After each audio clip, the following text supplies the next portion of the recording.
Welcome to Total Politik. Iya. Keren. Kali ini kita Salamnya keren. Kali ini kita kedatangan dengan ada satu istilah politik yang saya tahu juga dari Ari dan Miftah. Ada istilahnya early baker. Ya, early baker. Kalau sekarang banyak orang yang mengaku dekat dengan Jokowi, mengenal Jokowi, ring setengah atau ring satunya Jokowi. Tapi ini orang yang beyond ring menurut gua. Dia udah pendahulu gitu ya. Ini ada istilah early baker dalam politik ya, Ri. Coba lu jelasin dulu early baker. Early baker ini orang-orang yang ikut di awal gitu. Jadi dia adalah orang yang bersama ketika perjuangan dimulai. Ini biasanya Yang memulai dan harus mengakhiri. belum ditanya bareng-bareng. Sudah ada Eko Sulistyo. Mas Eko, terima kasih sudah datang Mas Eko. Mau dikenalin sebagai early baker apa sejarawan di sini, Mas? Iya. Kenapa ahli global politik? Iya, Mas Eko ini sejarawan yang nyambi jadi komisaris BUMN, komisaris PLN, pernah berhobi juga jadi mantan deputi 4 KSP bos. Jadi itu hobi-hobi semua. Ini kalau Anda tahu Ali Mukhtar Ngabalin, nah ini bosnya. Iya, ini bosnya. Kebayang kan? Nah, Mas Eko dulu kan Ali Mukhtar Ngabalin ini kan dianggap ini apa bola liar nih di KSP katanya kan di istana. Mas Eko dulu 4 tahun atau 3 tahun bersama Ali Mukhtar Ngabalin di istana sebagai pimpinannya Ali Mukhtar Ngabalin, gimana Mas? Sebagai orang yang diamanahkan untuk memimpin Ali Mukhtar. Kasih cerita dulu dong. Kalau dia striker lah, kita kasih posisi di striker. Ya itulah dia. Tapi dulu ceritanya gimana sih Mas? Ali Mokhtar itu bisa direkrut oleh istana dan kemudian ditaruh di bawahnya Mas Eko. Iya, persis kan? Kenapa Mas Eko yang paling layak gitu untuk membawahi mengatur barang ini nih. barang liar nih. Barang liar. Ya mungkin deputi yang lain nggak mau. Tapi saya melihat ada kelebihan dari Ali Mukhtar Ngabalin gitu. Dan sudah saya jawakan. Jadi menjadi Mas Ali Mukhtar Ngabalin. Iya. Dia itu sebenarnya juru bicara istana, juru bicara Jokowi apa juru bicara kepresidenan? Mas Adi ada penjelasan jadi. Ya Mas kadang-kadang Eko, dia juru bicara sendiri juga. Ini Mas Eko yang ngasih istilah kan awalnya kan. Iya. Tapi yang proses yang paling penting adalah bahwa saya orang sejarah, saya ngerti ya. Ada proses saya jawanisasi dari yang kesannya kesannya ke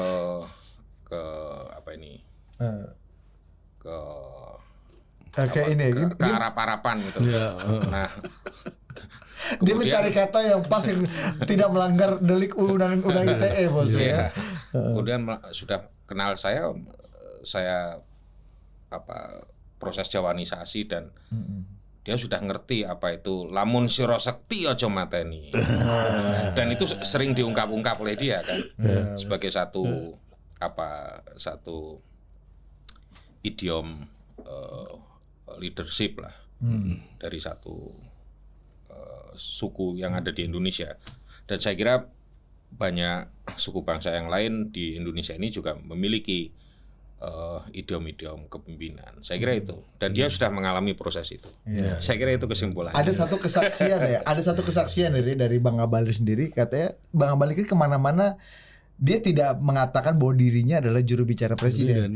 Tapi saya adalah mata, telinga dan mulutnya Presiden Jokowi. Iya, mulutnya Jokowi. Mulutnya Jokowi.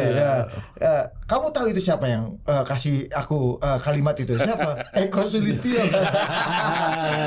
Gimana cerita tuh Mas? Iya. Mengelola Ngabalin di tengah kontroversinya dan kebutuhan juga pemerintah dan presiden akan juru bicara, ya kan, komunikator yang bisa bertarung nih.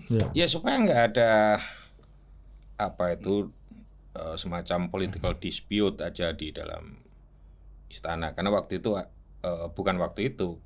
Pak Jokowi kan punya juru bicara resmi kan, Mas Johan ya. Mas Johan pada saat itu ya. Nah makanya ketika dia kan pernah klaim-klaim juga itu ya, artinya sebagai juru bicara istana atau presiden. Menurut saya itu nggak bagus ya. Dia karena posisinya sebagai tenaga ahli ya, yang di kantor staf presiden, yang itu sebagai back office lah istilahnya, sehingga lebih tepat adalah kalau dulu ada Permadi menjadi penyambung lidah Bung Karno.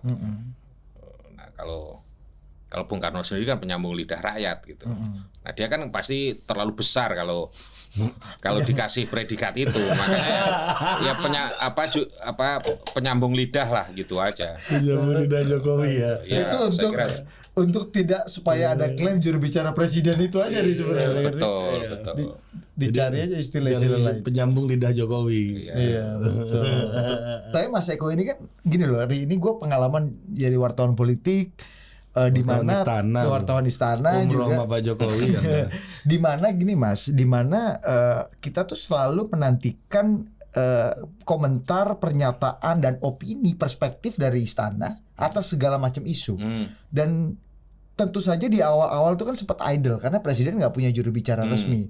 Tim komunikasi presiden waktu itu kalau nggak salah ada Pak Teten dan Pak Ari Dwi Payana dan Cak Kardi sendiri nggak bisa tampil ke depan publik untuk mewakili presiden dalam pernyataan-pernyataan langsung. Akhirnya idle kan sampai ada juru bicara presiden, tapi toh tetap saja Mas Johan juga tidak bisa seluasa itu diakses oleh para wartawan. Muncullah trio KSP ini, ya kan? Akhirnya Tridente ini di KSP, ya kan? Nih menurut saya ngomong ke presiden juga Mas, ini jelek-jelek ini orang yang berjasa Pak. Terus kata presiden gini Mas, enak aja jelek-jelek, bagus-bagus gitu dong. Kapan Anda ketemu presiden?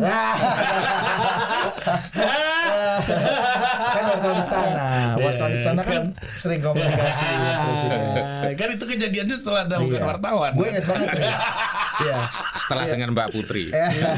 Di bawah komando Eko Sulistyo, di bawah ada 2 strikernya nih, playmaker nama Genaro Gattuso-nya, ada Ali Mokhtar Ngabalin dan Ifdal Kasim. Tapi Mas Eko yang jadi komandannya. Nah, kenapa memilih waktu itu Mas KSP akhirnya mengambil ruang kosong ini untuk bisa mengambil inisiatif berbicara dengan publik, bisa menjelaskan maksud dan kebijakan presiden, termasuk yang paling penting bertarung ini. Nah, ini masalah petarung-petarung. Dan itu coba dan waktu Mas. itu isunya lagi polarisasi, lagi gila-gilaan. 212 nih. Iya, betul. Isunya itu kan itu awal mulanya kan. The time of crisis. Jadi begini, memang kantor staf presiden itu bukan mengurusi hal yang teknokratis ya. Meskipun itu juga ada porsinya, supaya kemudian karena hal yang teknokratis ini kan sudah sudah menjadi tupoksi dari kementerian ya. Nah sehingga wilayah politik itu akan menjadi dominan seharusnya ya dalam konteks fungsi tugas kantor staf presiden. Nah kita agak kesulitan sebetulnya, ada kesulitan dalam menyatukan sumber daya, artinya kan di KSP kan ada beberapa deputi ya yang kelihatan seperti ini ya, seperti kompartemen gitu loh, jadi kayak tersekat-sekat. Nah saya biasakan aja di ruang saya dulu di kantor Deputi 4. Salah satu ruang yang bisa merokok itu kan Mas di KSP kan. Yang jadi jujukan Bu Kelautan dulu. Bu Susi. Tempat ngerokok Bu Susi di istana. Ruangannya dia, Bu. Ifdal sebetulnya bukan di bawah Deputi 4, dia Deputi 5. Iya. Nah, tetapi karena di kantor saya itu, di ruangan saya itu kan selalu saya biasakan untuk merespon ya, respon cepat terhadap beberapa isu di sosial media maupun di media media konvensional. Nah dari situlah kemudian apakah itu isunya tentang human right, tentang politik, kemudian tentang kebudayaan dan macam-macam, tentang sosial dan macam. Nah dari situlah kemudian kita berbagi, tapi kemudian narasi tunggalnya kita udah bahas. Oh ini begini dan sebagainya. Bayangin loh, Mas Eko itu bisa kita wawancarai dari mulai 212. Hilangnya data TPF Munir di Setnek sampai rujuknya Pak Jokowi dan Pak Prabowo. Ada satu yang menarik dari Mas Eko itu. Apa? Soal razia buku-buku kiri. Oh iya benar. Itu ada Karena juga. pelaku tuh. saya. agak berani itu Iya, tentang agak- iya. aparat kan. Iya, dan dia Waktu di Ya KSP. karena udah jelas peraturannya bahwa sekarang ini produk-produk cetakan itu ya. Itu tidak bisa dilarang-larang lagi. Kecuali sudah ada putusan pengadilan gitu. Itu clear gitu loh. Jadi itu yang kemudian pegangan itu harus sampai ke tingkat bawah. Sampai istilahnya aparat-aparat baik kejaksaan, baik kemudian TNI maupun Polri yang punya kewenangan misalnya merahasia itu, mereka harus tahu soal itu supaya kemudian tidak menjadi polemik politik gitu loh, kira-kira begitu. Iya. Dan waktu itu apa Mas yang membuat Mas Eko ya udah ini udah kebablasan nih gua harus bicara dan Meskipun satu rumah ya, ya, maksudku. satu rumah dan itu kan susah banget kan biasanya kalau ada aparat sekarang tuh ya kalau kita lihat komunikasi istana kalau ada aparat salah ya nggak nyerang tapi ya nggak belain juga gitu. Agak buang body aja gitu. Iya. Ya kemudian juga harus punya visi ya. Karena aturan sudah jelas tadi. Nah visi itu apa? Visi itu paling tidak melekat dalam diri kita. Visi bahwa peradaban, kemajuan peradaban sebuah bangsa itu sangat ditentukan oleh bacaan, oleh buku gitu loh. Meskipun buku sekarang dalam bentuk misalnya PDF, dalam bentuk e-book dan sebagainya, tapi bacaan. Dan sampai hari ini tingkat bacaan kita sebenarnya dalam standar internasional ya itu masih cukup rendah. Iya. Nah apalagi ini dilarang-larang yang sesuatu sebetulnya secara hukum dilindungi gitu. Kira-kira begitu. Nah bangsa yang besar saya kira bangsa yang juga ditentukan oleh kemampuan baca dari masyarakatnya. Oke, ya menarik ya. Jadi Mas Eko memilih untuk nggak apa-apa kali ini berseberangan dan agak keras waktu itu lu nonton juga kan. Agak Cara keras lu kan kepada- itu. Iya, cara gue tahu nih harus menghadirkan siapa nih orang-orang gitu kan. Iya. Dan saya dalam melakukan pola istilahnya penguatan narasi itu tidak hanya misalnya melalui talk show semacam ini ya. Iya. Tapi juga saya isi ruang-ruang publik itu. Bahkan sampai hari ini mungkin saya bukan mengklaim diri saya orang yang masih paling aktif untuk menulis di setiap media konvensional ya. Iya. Nah, Kompas kemarin ya soal Iya. invasi Rusia. Nanti kita bahas itu. Ya, nah kemudian juga beberapa koran-koran ekonomi itu baik Kontan, Investor Daily, Bisnis Indonesia itu hampir 2 minggu sekali atau seminggu sekali memuat tulisan saya. Iya. Jadi memang membiasakan literasi dan ini datangnya dari istana, Ri. Iya. Mas Eko waktu itu sebagai pejabat tinggi di istana memberikan gestur yang cukup aktif. Waktu jadi dan pejabat progresif. aktif dulu. Masih Masih aktif. ada. Jadi misalnya bahkan Mas Eko nih memproduksi berapa buku Mas ya selama jadi pejabat ya? ada 5 atau 6 ya. Ada 5-6 Mas. Jadi pejabat yang sibuk aja 5-6 ya. Jadi misalnya Artinya pekerjaan utamanya memang menulis buku. Itu pekerjaan hobi ya aja di istana. saat kalian tidur kan saya masih aktif. Gokil Mas. Mas tapi kalau ngelihat sekarang nih masuk ke isu terkini dulu ya. Apa namanya? Kita lihat kemarin Pak Andika itu sempat ada kontroversi buat sebagian orang yang percaya literasi dan demokratisasi seperti saya dan Ari, ini langkah yang bagus gitu bahwa anak cucu PKI bisa ikut lagi bisa ikut lah tes dan bisa punya peluang untuk jadi tentara. Kemudian ada juga muncul, kita juga agak happy, bukan agak happy ya, agak surprise juga orang-orang seperti Rocky Gerung ya misalnya ya, dia mendukung pencabutan TAP MPR nomor 25 tahun 66 tentang Marxisme Leninisme. Mas Eko ngelihatnya gimana nih? Bagaimana orang-orang yang dulu Mas Eko kritik itu sekarang mencoba untuk bisa berdamai dengan isu-isu yang dulu agak alergi gitu mereka punya stand position gitu. Menurut Mas Eko gimana? Ya saya kira begini ya. Ini bukan sebuah kegagalan ya atau mandek ya. Karena salah satu janji presiden pada saat itu kan juga ingin bangsa ini punya konsensus nasional, kira-kira begitu. Nah, terutama terhadap pelanggaran HAM masa lalu. Khususnya adalah misalnya, bukan khususnya, tapi salah satunya adalah terkait dengan 65. Dan itu pernah dicoba kan, pernah ada seminar mempertemukan seluruh stakeholder yang menjadi istilahnya korban dari kekerasan pada waktu itu. Tidak hanya kemudian para anak turunan PKI, tapi juga dari beberapa tentara juga hadir pada saat itu ya. Nah, tapi kan juga benturannya masih cukup, penentangannya juga masih cukup keras ya. Nah, beberapa waktu yang lalu misalnya dengan statement dan pikiran dari petinggi TNI sendiri, khususnya Pak Andika sebagai Panglima TNI, saya kira ini satu terobosan penting ya.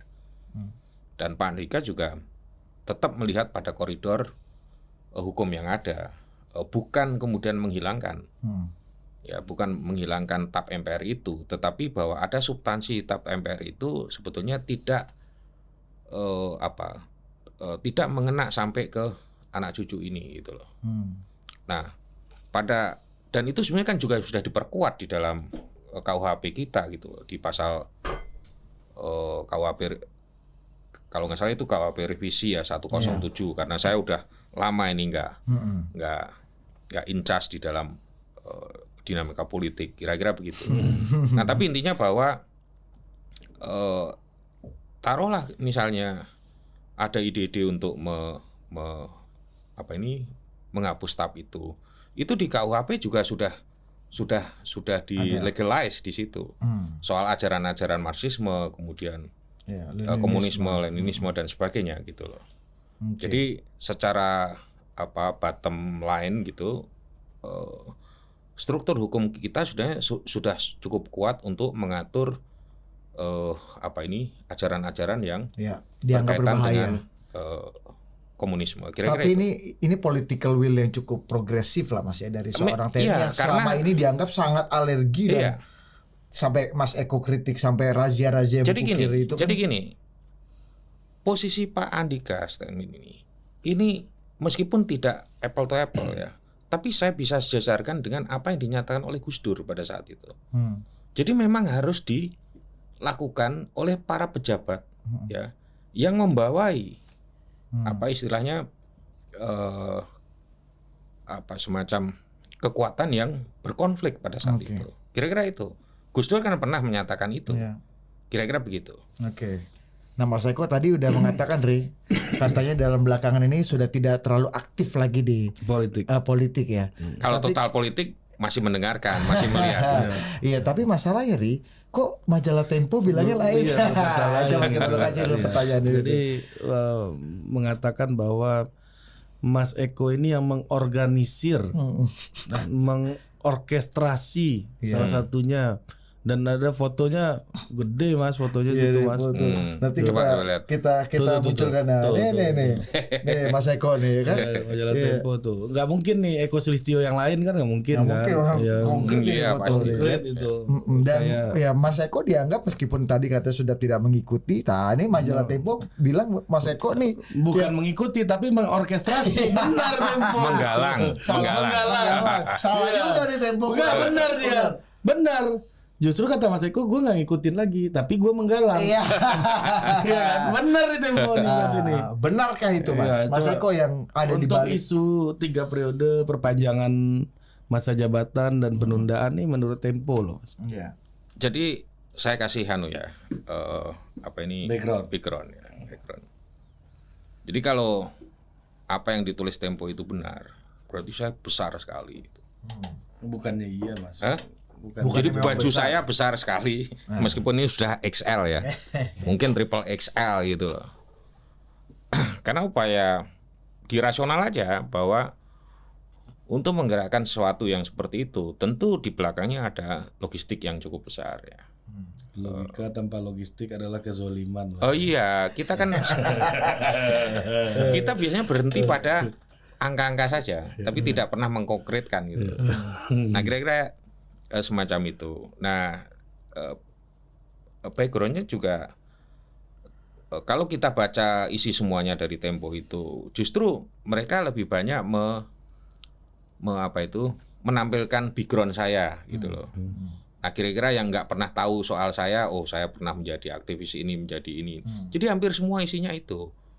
Nah, tapi itu untuk mendukung kesimpulan bahwa Eko ini punya jaringan di mana-mana Yes. dan orang lapangan banget untuk bisa mengkonsolidasi dan mengorganisasi punya tadi. proximity gitu dengan kekuasaan, dan juga memposting Instagramnya dengan aktivis-aktivis di Instagram gitu, Betul. foto-foto Instagram itu. Jadi agak jarang orang yang punya link ke kekuasaan sekaligus punya kaki yang cukup dalam di akar rumput. Nah, Mas Eko nih itu yang coba dijelaskan akhirnya makanya. relevan bukan tuduhan, asumsi tadi, dugaan tadi. Kalau Tempo juga menduga, saya juga menduga gitu.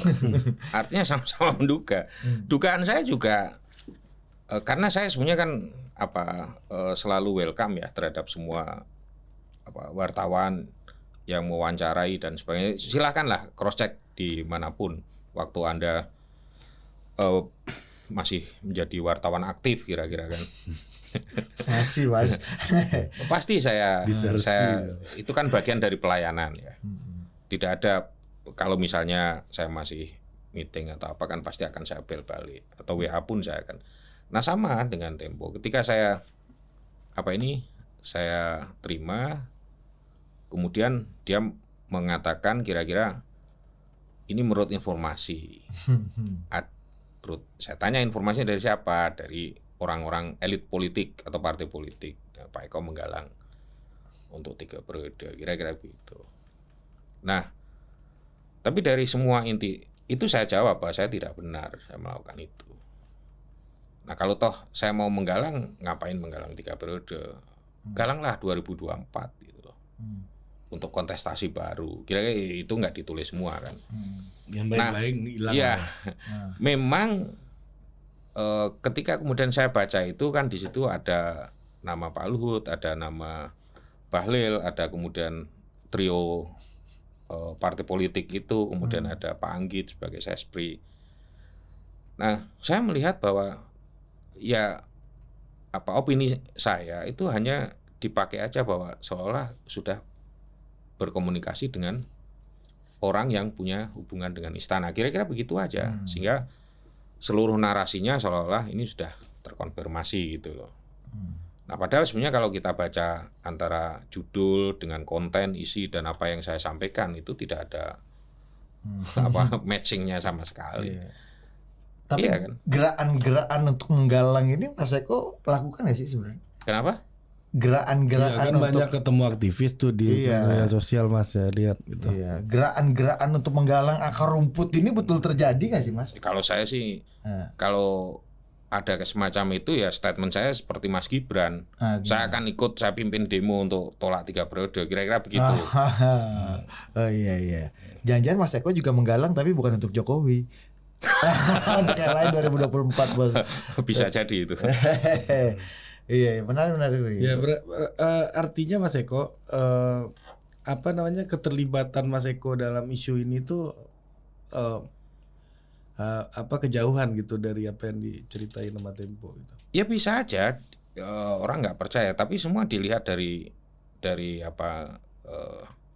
kalau aktivitas saya terbuka ya, aktivitas saya terutama 2 sosial media saya, tapi dari konstruksi pikiran ya. Dari konstruksi pikiran selama ini saya nggak pernah baik dalam tulisan saya terutama misalnya karakter-karakter untuk istilahnya melompat dari apa yang sudah ada dalam konstitusi. Kira-kira begitu.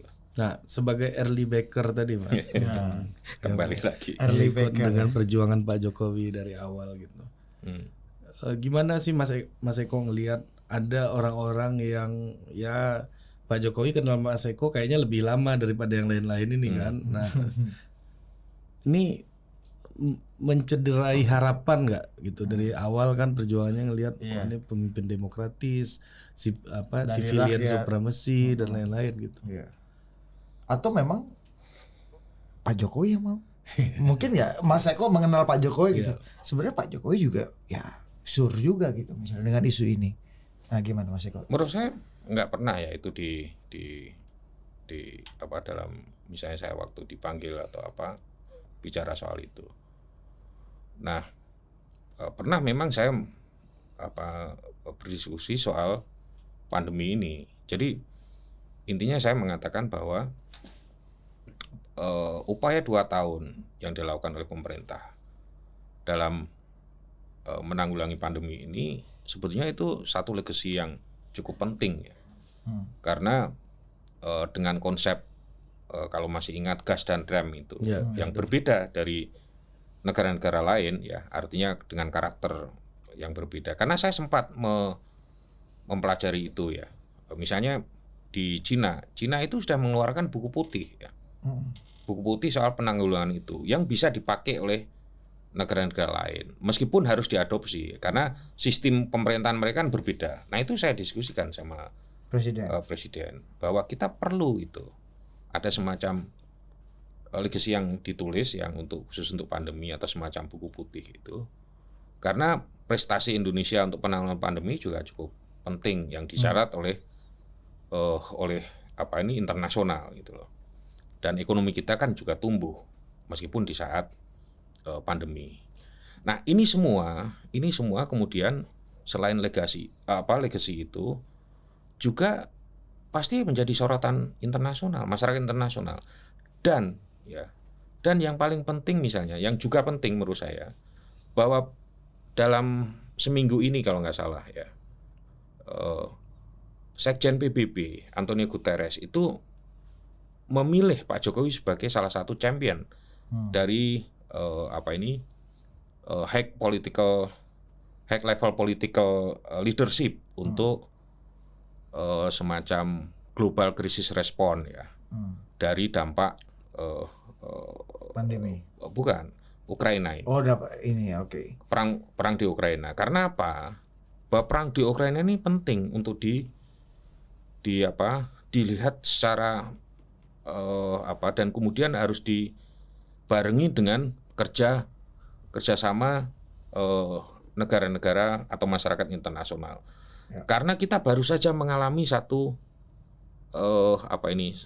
semacam goncangan dari COVID pandemi ini, yang itu sudah menurunkan istilahnya tingkat kehidupan masyarakat. Termasuk kemudian selain pandemi, perubahan iklim. Perubahan iklim itu juga penting sebetulnya.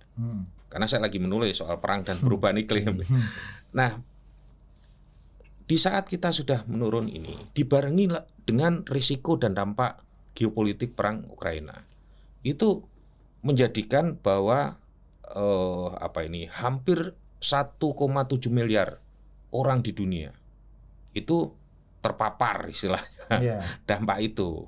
Jadi akan ada penurunan yang luar biasa. Ekonomi baik tingkat kemiskinan, ekonomi dan sebagainya. Maka di dalam krisis respon itu, nah ini kan sebenarnya nggak banyak disambut ya, bukan nggak banyak disambut, tapi karena kemarin ada aksi-aksi dan sebagainya itu sehingga peran dari penunjukan ini, padahal ini menurut saya cukup penting. Itu ada 5 pemimpin dunia ya, dari kanselir Jerman Barat, Perdana Menteri Denmark, kemudian ada mana lagi ya, Jerman, Denmark, kemudian ada beberapa negara yang lain. Nah, itu langsung di bawah Sekjen PBB. Nah, tugas fungsinya adalah istilahnya menyelesaikan, kemudian juga sebelum menyelesaikan tentu ada semacam hubungan-hubungan yang harus dilakukan untuk menjalin kerjasama untuk menanggulangi dampak dari krisis geopolitik di Ukraina. Merestorasi dan merehabilitasi. Ya, itu ada 3 isu kan. Ada isu soal food, makanan ya. Tentu dampak ini penting karena ada 36 negara di dunia ini yang terpapar langsung karena terpengaruh oleh sumber pasokan gandum dan jagung dari Rusia dan Ukraina. 36 negara. 36 negara. Dari kira-kira sekarang berapa negara sih? Hampir 150-an. Ya, sekitar 180-an lebih lah. Nah, itu ada 30 itu. Belum yang soal energi. Karena ini juga masuk satu isu food, energi ya, ketergantungan energi pada Rusia ini cukup besar. Buktinya kemudian harga minyak naik. Harga minyak Brent sudah naik hampir 60%. 130 Ya, dolar 60%, per 60%. Belum gas. Iya. Gas yang bisa 50% naiknya.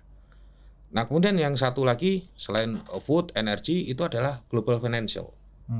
Jadi pasti inflasi akan naik dengan terpaparnya negara-negara terhadap dampak Iya.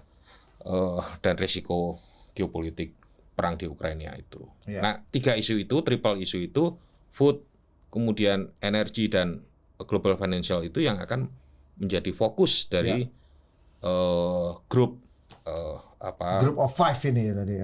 global group Global internasional untuk merespon Oke. itu. Kita masuk ke ini setiap minggu kita akan undang orang-orang yang menulis opini artikel ya di di harian untuk karena artikel opini ini kan dalam dan kontemplatif ya seperti hari kemarin baru nulis di Detik Mas bagus sekali tentang big data. Nah kali ini Mas Eko nih Mas Eko bikin tulisan di Kompas nih yang kemarin, naik di hari Selasa 18 April ini judulnya invasi Rusia dan energi yang dipersenjatai.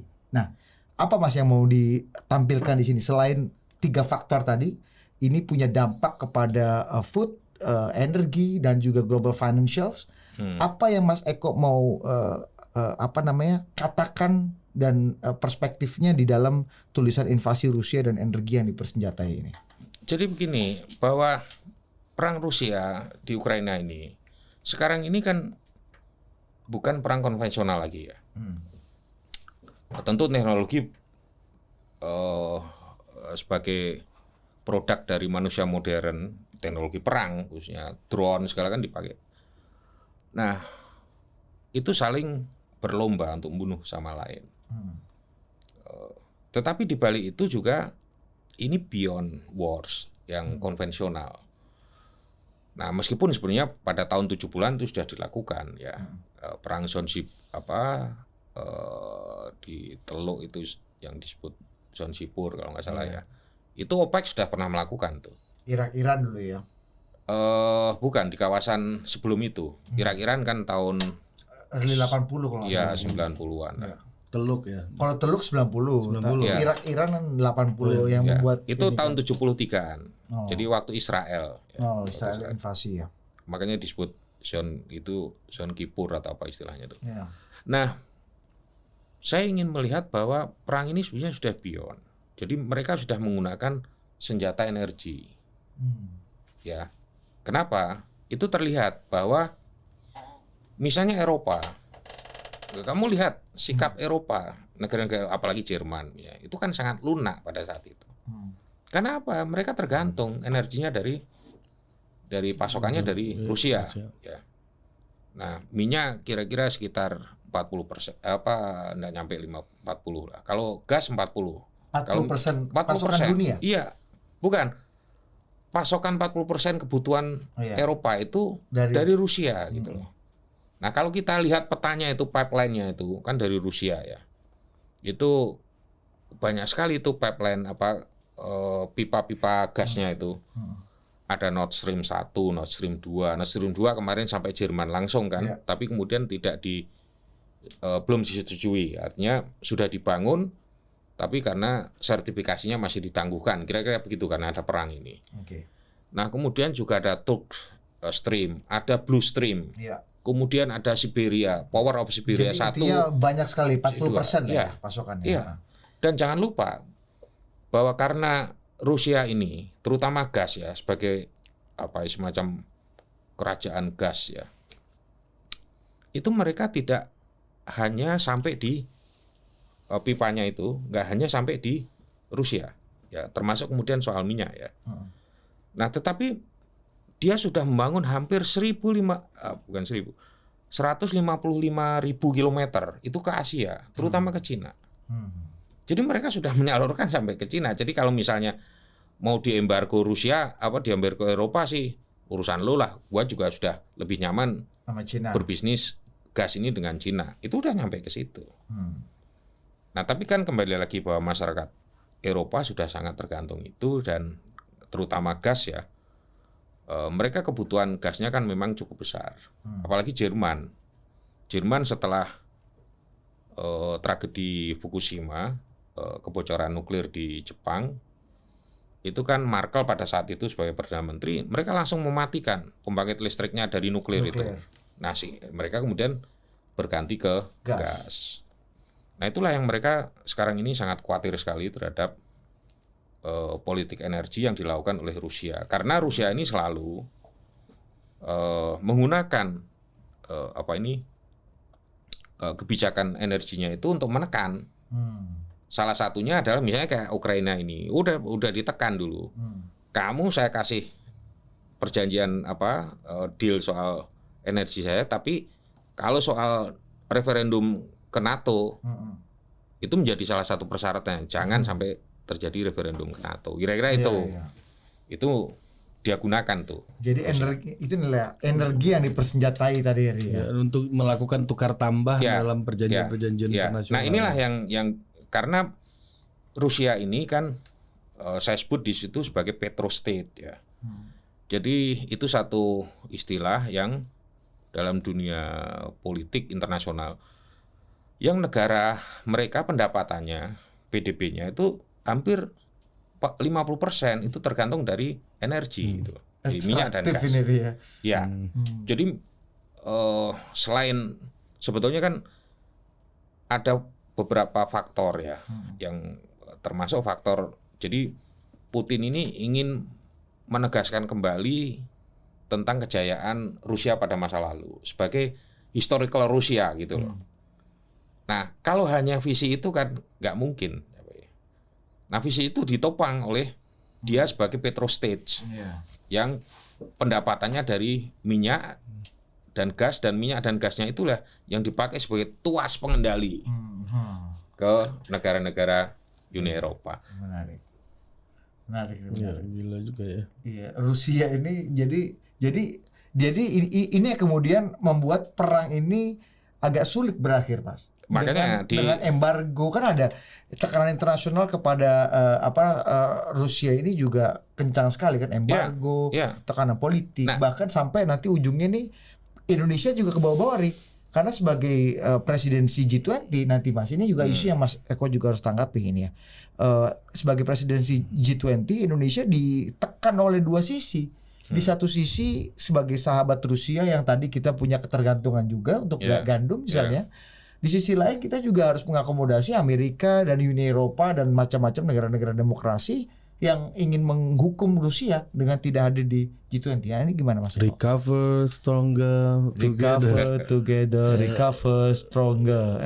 Atau presiden. Ya, sebelum situ supaya melengkapi tadi bahwa sebagai pimpinan sekutu Amerika ini berusaha termasuk berjanji ke negara-negara Eropa bahwa jangan takut, pasokan dari energi kamu akan saya penuhi, kira-kira begitu. Maka lobilah Amerika ini ke negara-negara yang produksi minyaknya besar, bahkan itu musuh-musuhnya Amerika juga gitu loh. Venezuela, Iran yang punya istilahnya embargo juga soal nuklir pada saat itu kan. Ke Iran, Arab Saudi, ke OPEC juga sebagai produsen untuk memompa minyaknya supaya masuk ke market internasional gitu, supaya kemudian menekan harga energi internasional khususnya gas dan minyak. Tapi itu nggak berhasil juga. Di OPEC misalnya Rusia sudah menjalin kerjasama lama, makanya sekarang ini OPEC disebut OPEC plus. Plusnya itu Rusia. Jadi gimana? Lebih banyak friendnya Rusia nih daripada friendnya Amerika. Dan sekarang banyak negara yang juga karena ketergantungan mereka istilahnya kayak mencari selamat sendiri-sendiri gitu loh. Bayangkan misalnya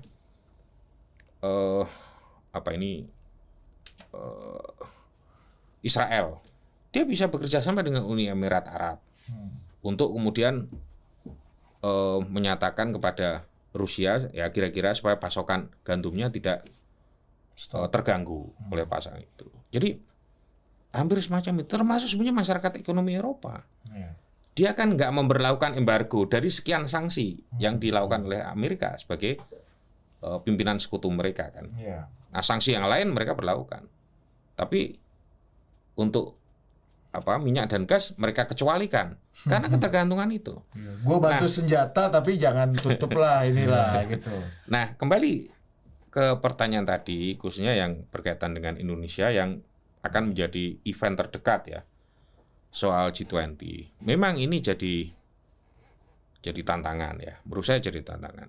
Karena sebenarnya sebelum ada invasi Rusia, tapi isu ini sebenarnya sudah memanas. Nah, di Indonesia kan sebagai presidensi G20 pernah diadakan pertemuan gubernur bank anggota G20 sama Menteri Keuangan ya, Menteri Keuangan seluruh anggota G20. Nah, itu di situ sebenarnya sudah terjadi kelihatan, cuma memang tidak di blow up oleh media di Indonesia. Jadi terutama yang dimotori oleh Kanada, oleh Menteri Keuangan Kanada, itu kan cewek itu, cukup keras sekali supaya dikeluarkan komunike untuk misalnya menentang Rusia atau kemudian menghukum Rusia ketika masih terjadi ketegangan dengan Ukraina, belum invasi itu. Nah, komunike itu tidak berhasil dilakukan karena kemudian di anggota G20 itu jangan lupa ada Rusia, ada Cina yang membantu. Ada Rusia juga sendiri. Ya, selain Rusia kan pasti dibantu dengan Cinanya ini karena mereka semacam ada kemitraan strategis lah. Nah, itu nggak keluar komunike itu.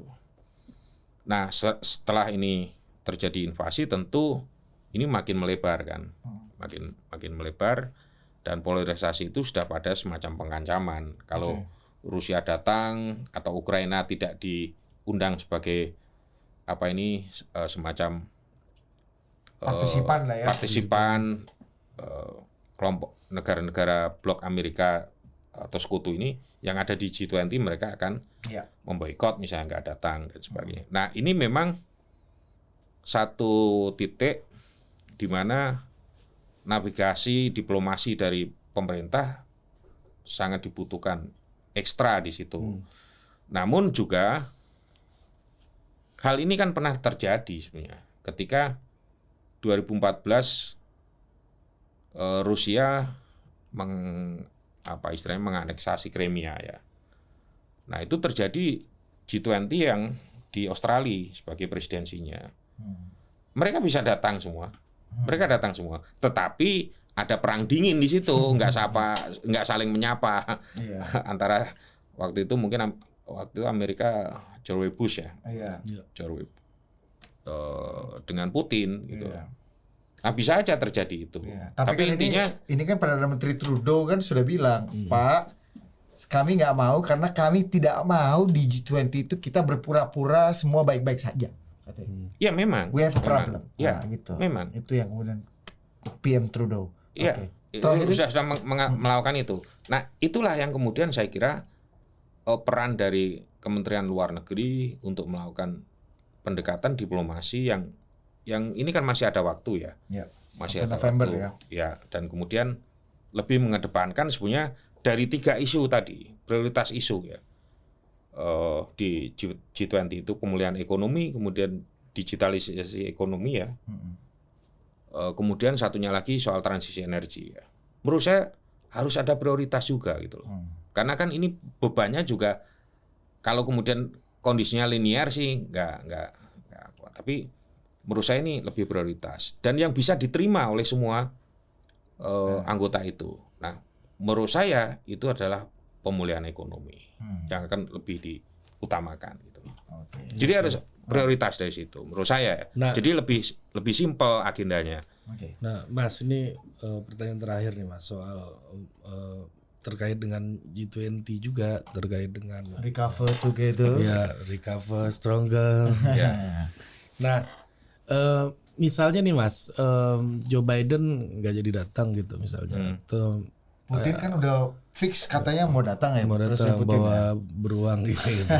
Ya, jadi apa kemungkinan terburuk yang akan terjadi misalnya apabila Joe Biden ini nggak datang, Mas? Ya di dalam agenda-agenda multilateral yang sudah ada kan pengalaman yang paling buruk kan mereka mengeluarkan kan. Nah di G7 kan terjadi, tadinya kan G8 itu, kemudian menjadi -1 kan, minus Rusia dikeluarkan saat itu, menjadi G7. Nah bisa terjadi itu, atau bisa juga bubar gitu loh.